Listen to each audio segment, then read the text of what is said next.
Hello to everyone who pressed play on this video. My name is Laura. I work at Aeroclass, and today we're going to have another talk with one of our lectors. So thank you for joining. In our lives, there is one phrase that we hear quite often, and that is customer service. And it's very important for any kind of business because not only it kind of shows how much you care about your people, but also helps you to retain your clients as well. And same goes for aviation, anticipating a customer's needs and delivering great service is what keeps the business growing and moving forward. And that is what we're gonna talk about today with one of the lectors at Aeroclass, Jörg Troester. So Jörg, thank you very much for joining us today. Good morning, Laura. Thank you for having me. My pleasure. Great stuff. So Jörg is the head of corporate strategy, industry and governmental affairs at Hahn Air Lines. And we want to kind of talk to him about his experience just to kind of show Aeroclass students how he got here, where he is right now, and just kind of get to know him better. So if you're ready, Jörg, we can, I think, begin. And obviously, just like with any other lecturer that I have these talks with, I want to start with your beginning in aviation history. Can you tell industry? Can you tell us how you got there? Well, actually, I've been in the airline industry in aviation all my career for 25 years. And it started by coincidence, like it happens with a lot of other people as well who end up in this industry. I left school, I got ready for university, and I was looking for a summer job. And I ended up being a customer service agent at arrivals, lost and found, for baggage, at the airport in Düsseldorf. And this is how I started my career in aviation, in a uniform, working shift, experiencing first-hand customer service adventures. I see. And was it something, that you kind of fell in love with immediately, or did you kind of just continue working there because your head wasn't turned to anywhere else? A little bit of both. I think, first of all, for somebody going to university, it is very convenient to work as a customer service agent because you're working in shift. So you can manage easily to arrange it with your studies, with the lectures, and with your university life and time. But on the other hand, yes, when you start at an airport, when you start working for an airline, there are only two ways. You love it and you stay there for a very long time, or you hate it and you're leaving pretty quickly after one season. So there's nothing like in between, just to kind of mingle until you find something better. Honestly, I don't think so from what I have seen over the last years where I've been working at the airport, at airlines. It is pretty much one way or the other. I see. So I guess you never had any regrets, now when you look back at your decisions. No, I never had. I like my job. I like this industry with all the up and downs it is having. It's making it exciting. It is very important. You need flexibility.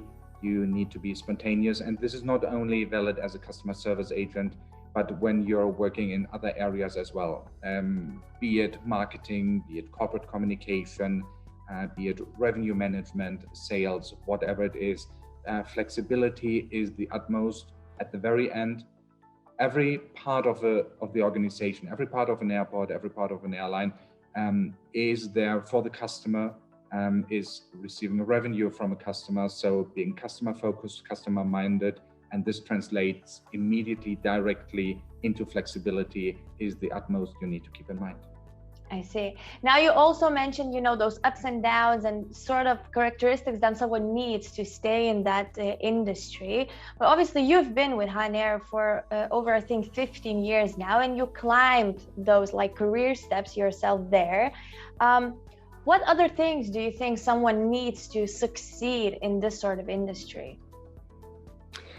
You need to think, there are a couple of things besides thinking about the customer, putting the customer into the focus, into the center of your thoughts. It is about thinking globally. This is by nature a global industry, and you have to think about not only about your own culture, about your own regulation, about the laws in your own area, or how certain procedures and processes are working. Now you have to think about how does it work anywhere else in the world as well. For the very simple reason, yes, an aircraft with passengers may depart from your home airport, from your local airport, but it might land somewhere completely else on this planet, and the rules that apply may be completely different there. I see. And now, you know, you've learned your whole life. For anyone who hasn't seen your CV, I can see that you've been learning for the past many years. You know, you've got some different degrees. I think you finished tourism and hospitality, commercial law, and now I think you're on your way to PhD. Exactly. I started a couple of years ago to prepare for my PhD degree. Yeah. Where you need obviously to write some scientific articles. And I started with that, which is a very, very hard job doing it next to your full-time job. But I enjoy it. Lifelong learning is something that is very, very important. This planet continues spinning, things are changing, and to look how the world is changing and what you can do different, better is very, very important. Besides that, I love to teach as well, on the other hand, and I think it is very, very important to share information because two brains can think better and can come to better results than only one brain. Yeah, definitely. And do you remember when you kind of decided to go into teaching? Was it something that were you sitting on your couch one day and you decided that, you know what, I have got so much experience that I need to share this with someone else? Or did it just happen naturally? It didn't happen naturally. I started very early when I was very young. During my studies, my first degree is in linguistics, actually, so there's nothing commercial in that. And after a couple of semesters reading for a degree in linguistics, I started working as a teacher for German as a foreign language at the Goethe Institute, which is the German Culture and Language Institute all over the world in Montevideo, Uruguay.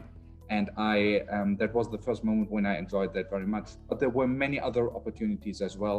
When I finished my degrees, I stayed in touch like many other people would do with my university. And at that time, I was already working at the marketing and sales department of the airline I used to work. And I was responsible for one of the first internet booking engines for airlines, which was something very new, very innovative, very exotic at those times. We are talking about times where we didn't have mobile phones, where we didn't have apps, and so on. And they were looking for someone who could teach students a very basic level of HTML. And this is how I started teaching at university. And it always continued like this. And yes, again, the exchange has been very interesting, very exciting for me. It is not only to give information and knowledge to the next generation, to other people, but it is as well about understanding the needs of other generations, of younger people, and to see, hey, what does that mean for my daily work? What does that mean for a business? How can we change? How can we get better to really reach to anyone and everyone we want to reach out? And you mentioned, kind of moving to the next generation, and I think it's kind of natural that we're going to e-learning now from the usual kind of on-site campus studying. But it's still quite a new thing, especially for aviation. Mm-hmm. Do you think there's something missing in the current supply then? I think online teaching is a very, very great tool, especially during these pandemic times that are just behind us. We see how good technology can support us in many, many things. On the other hand, I must say customer service has to do with direct contact to people. And teaching customer service means as well to have an exchange with people, to have a discussion with people. And this sometimes is a little bit difficult to do it through a pre-recorded video. Yeah. So to have a direct exchange, and maybe not necessarily sitting in the same room having a discussion, but having online discussions can be very helpful. I know that from other courses I have given in customer service in the aviation industry. And sometimes I would have courses with people from airlines in the Middle East, from South America, from Europe, from Southeast Asia. And it is so exciting to see. And my role really turns more into the role of a facilitator rather than teaching people new things, just to give them a topic and to tell them, hey, how does it work in your country? How does it work in your culture? And to see how people are telling the others from other parts of the world how certain things are managed with their airline. And you see the big eyes from South Americans if they hear how certain things in Southeast Asia work. And sometimes I have this great moment which really gives me motivation to see that the people see, hey, this is not really what I would ever have thought about, but it totally makes sense, and maybe this is something I could implement with my airline as well. And that's exactly the moment when I think, yeah, job well done. So you kind of think that you still can build that connection with your students over the virtual kind of learning?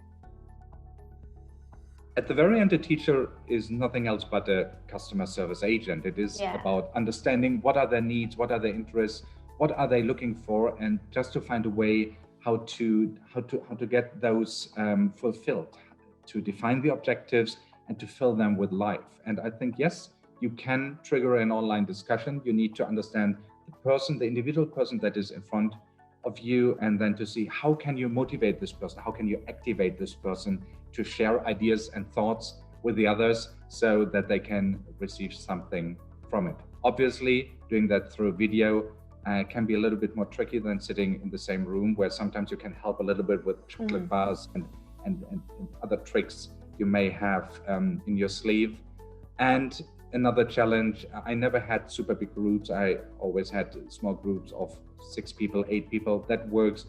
I would say there is a limit in numbers you can have online to get this room feeling and really to have a discussion. I see. So can you tell me then what attracted you to Aeroclass? The great people behind it.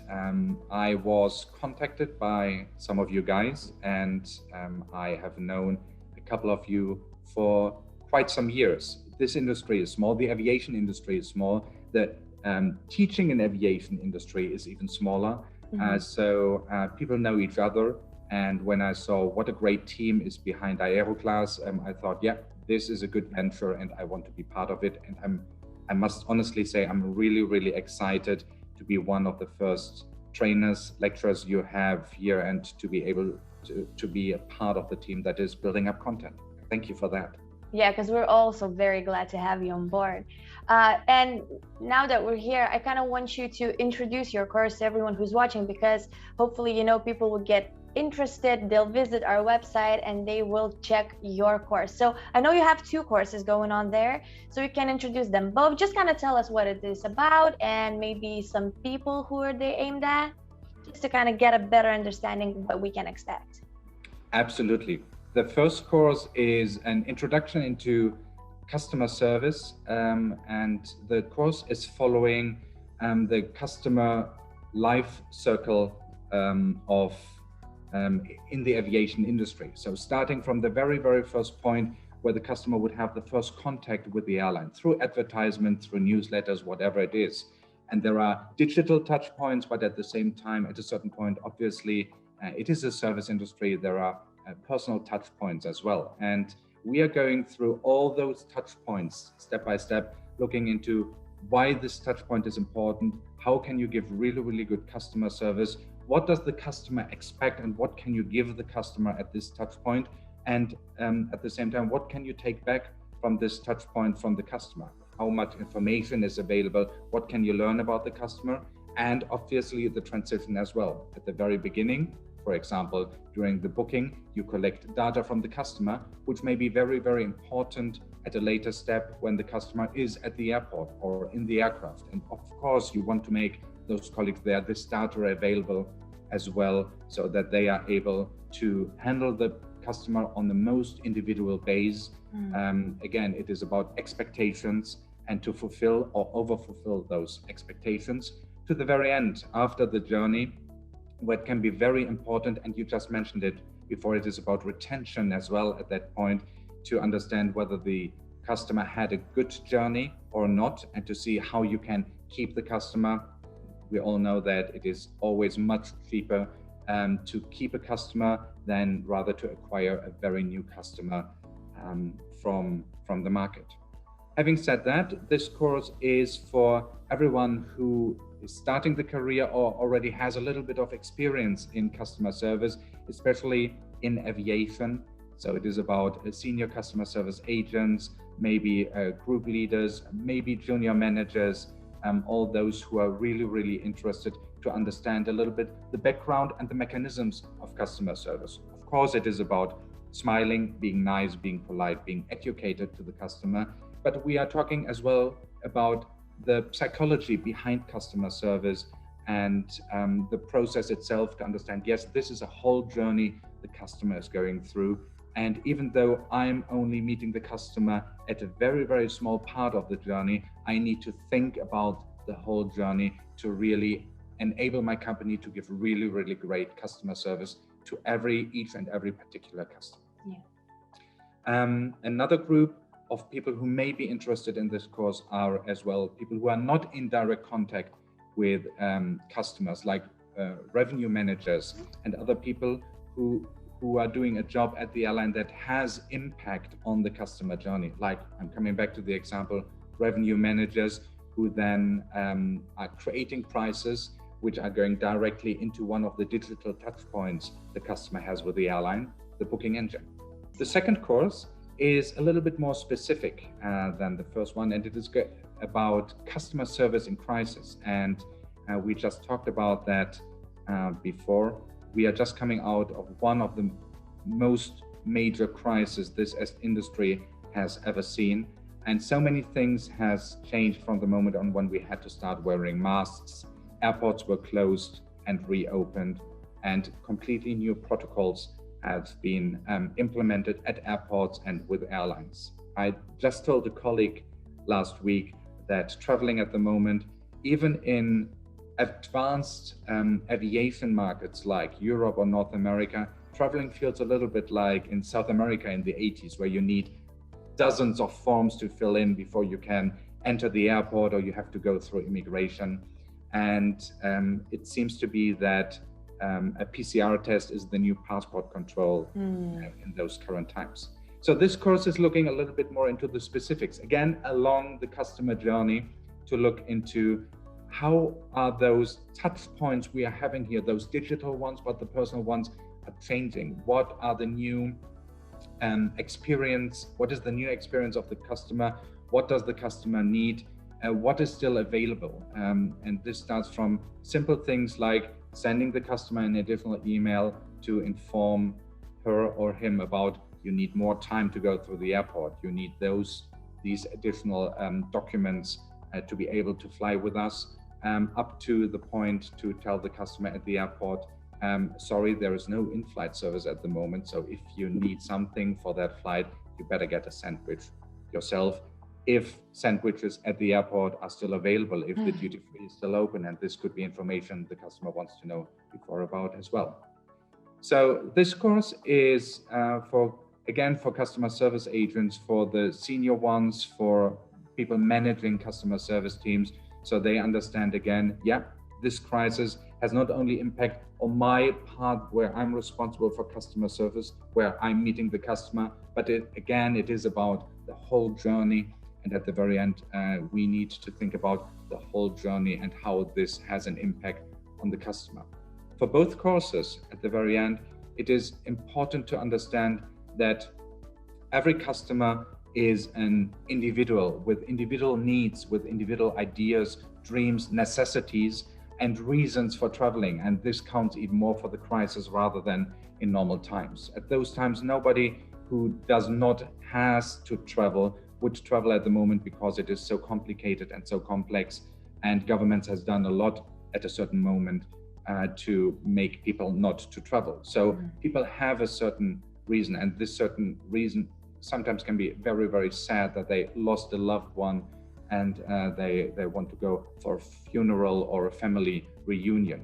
So this psychological element is always something we have to keep in mind when dealing with a customer, and especially in those times that are a little bit different than the normal times. I see. So now you've mentioned many different things, and I want to get into specifics a little bit with you, because obviously customer service is very important in aviation, because usually we kind of see people, they're either very relaxed because they're going on a trip, you know, they're going on a holiday, or as you mentioned, you know, maybe they're really stressed out because it's something a bit on the other side of the spectrum, you know, like a funeral or anything like that. And for example, me personally, I'm not keen on flying. I find it very stressful. I don't like being in the air. So whenever I kind of have to take a flight, it's the most stressful part of my trip. And I guess that's where customer service comes in, you know, really important, because if I have my kind of trip ruined at the very beginning, it's done, you know, I'm gonna have a bad time. So which part of the trip do you think is the most important, before, during, or after, where kind of customer service needs to be like really on top of you? Airline perspective, there shouldn't be the thinking that one of the parts of the trip should be the most important one. The whole journey is what is important, and the airline should have a very detailed look on all those steps during this journey. However, for people, the heartbeat goes up the moment they are entering the airport, because before, it is a nice feeling. Yes, you're booking a flight. This is a little bit like being on Amazon. You know, you're ordering a book or whatever you need, and so it is almost a little bit abstract. And then a couple of emails are coming in. Yes, you're preparing for your flight. All is good. Of course, if it is a nice reason to travel, like a leisure trip, you are very excited, which is just an addition, a positive emotional addition to the whole thing. But then the moment people are entering the airport, it's like, now it's getting really serious. And there are a lot of people who are not traveling by air every week or every month, who are doing that only once a year or maybe twice a year. So they don't have a lot of experience. And this is the moment where it is very important to understand that you have to take the customer by the hand. And it is your job as a customer service agent to use your experience and your knowledge. You are the expert at the airport to help the customer, and not to say like, can't you see, it's obvious, there's the sign there, you have to go. No, people don't see that at that moment because they're really, really excited. They don't want to lose their flight. They do not have very well, they are not very well oriented. So this is exactly what it is about, to have this understanding and the patience to deal with the customer, and to continue this positive feeling that has built up before. I'm again talking about the leisure trip, to make the customer as comfortable as possible. And talking about kind of being comfortable, now when you mention, you know, that the COVID pandemic has changed our way of kind of traveling, and it kind of seems that we might have taken, you know, air travel for granted a little bit, because now when it comes to, you know, wearing masks and maybe not being able to relax at duty free and just kind of have a restaurant, you know, a mimosa or whatever you want to have, do you think people's perception of customer service will change a little bit, you know, in terms of that they will appreciate it a bit more? What we have seen at very airports is, because the schedules were so much deleted and there were so little flights, that a lot of customer service agents disappeared, and a lot of airlines and a lot of airports would only work with minimum staff. And I think a lot of people who had to travel at those times now realize what it means to have well-trained, good educated customer service agents really around to manage the processes around the customer and around the flight. Let me give you one example. And it sounds so simple at the very end. Check-in used to be something very convenient. You do it from your mobile phone, you get your boarding pass on your mobile phone, you put it in your mobile phone wallet, and with a barcode, you scan yourself, you scan your way through the airport into the aircraft. Very convenient, very easy. If you're lucky, you do not even have to talk to someone because there's no passport control in between, and so on. Now, even those passengers who are traveling with hand luggage only have to present themselves at the check-in because they have to show their documentation, test, the vaccination, whatever it is.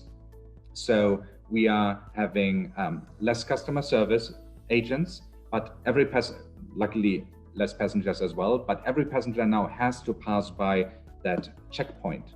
And especially at airports where you have flights into different destinations, and where you have a common check-in, meaning that the passengers are not queuing for each flight at a specific counter, but every agent is taking every passenger. You need the understanding, the flexibility, and the knowledge of those agents to understand, okay, next passenger London, this is the list to apply. Next passenger Paris, this is the list to apply. Next passenger Sao Paulo, this is the list to apply. So you need really customer service agents who are well-trained and knowledgeable, and at the same time are patient and understanding for those passengers if they don't have all the papers available right at the beginning. And I think the appreciation will be much, much bigger from any side, from the side of the passengers, because they see what really help means in that moment. But I really hope that companies, airlines and airports will understand as well that excellent customer service is one of the keys to have a successful company, and to much more appreciate to have customer service agents who are knowledgeable, educated, but who are motivated as well. And at the very end, it is about the motivation. And now in your course, in one of your courses, actually, you mentioned that in times of crises, a product or customer service, is very much regulated by governmental rules. And this in result kind of prevents some things from being offered as part of customer service. So how should companies compensate that? And now when we're looking at airlines, as you said, like some things that used to be a part of our kind of journey is no longer there. So how should a company compensate for that loss? Sometimes you cannot compensate for it. So you need to explain your customer service agents who are right in front of the customers, what is the situation, and be transparent to your agents, so your agents can be transparent to the customers as well, to tell them, look, this is the situation. We tried our utmost, but this is what it is, and the authorities are expecting this to be done. End of discussion. And if you operate with clear communication, with transparency, being polite, and asking for understanding, most passengers in those situations will understand. Additionally, it is still the job of an airline, of the customer service team, of the customer service management of an airline, to be the advocate of the customer and to go to the authorities and to tell them, look, I understand that we are in a special situation. I understand that this is necessary, but here are a couple of ideas. Maybe we can do it this way or that way, just to ease it a little bit, because at the very end, dear authorities, if you have passengers in front of you who did not wait for 5.5 hours just to go through this checkpoint, just to take any example, they may be in a better mood, and it may be easier for the people from your ministry who are checking those passengers. It may be easier for them as well to deal with the passengers. And do you think, like in general, now that we're looking forward, hopefully COVID is going to be left behind in some time now, hopefully, do you think it kind of affected customer service as this kind of discipline, that it will just kind of, when we look back at what we used to have and what we have at the moment, that it improved in some way? Or has COVID taught a lesson for customer service in any way? I see 2 points to answer that question. First of all, the airlines are still in a terrible economic situation. So of course, they have to look to get their finances together, to save money, to cut costs as much as possible. And this would obviously include as well labor, customer service agents. So we will see, time will tell us whether the level of customer service will remain, will go up, or will change at all. I'm not really sure about that from that perspective. At the same time, we will see that further automation, and there is a lot of artificial intelligence possibilities and opportunities out there, that artificial intelligence will be able in the future to collect the right information from the customer and to use it in an optimized customer service process. And there are some experiments I've seen at airports lately that boarding in the future will not happen through a boarding pass that you put on a scanner, but that there is face recognition, for example, available. So that with face recognition, passenger streams can be more seamless, that you don't have points where passengers need to be stopped, so so they can be identified that this is a little bit more seamless and fluid. And actually, you don't need a customer service agent for that. This would be a very, very good moment where you are able to use technology to have the passenger flow going, and the passenger service agents you are having, they can take care of those passengers who are really in need, have questions, need additional support, and so on. I would like to see that more, to use more technology at those points where it really makes sense to automate certain things. So at those moments where we really need human, direct, empathic connection, that airlines have the people around, the agents around, and the time to do so. Yeah, that really makes sense. I mean, you know, for some people, maybe this kind of like human interaction is not very enjoyable. You know, some people just like to kind of go straight into the plane. And yeah, as you mentioned, some people need more help. And I think kind of focusing on those people like myself when I'm kind of stressed out in the airport is really useful. But exactly. Yeah, I don't want to kind of give anything else away, because we want people to come into the website and just kind of check your courses for themselves, because they can learn about more things, customer service, anytime and anywhere they want. And I promise them they will enjoy both courses. I'm sure they will. I mean, if they saw this video, they see that you're someone that it's very easy to listen to. So thank you very much again for joining me, for spending this hot afternoon with me, because hopefully, you know, we can get people interested not only in customer service, but you know, in aviation in general. Maybe there's someone who's just thinking about joining it in. So yeah, so thanks again, Jörg. Really appreciate your time. I hope you enjoyed it as much as I did. I did very much. I'm looking forward to the next chat we are having. Thank you very much. I'm looking forward to everyone who will check out the videos, and I'm looking forward to more. Thanks again. Awesome. Thank you very much, and bye to everyone.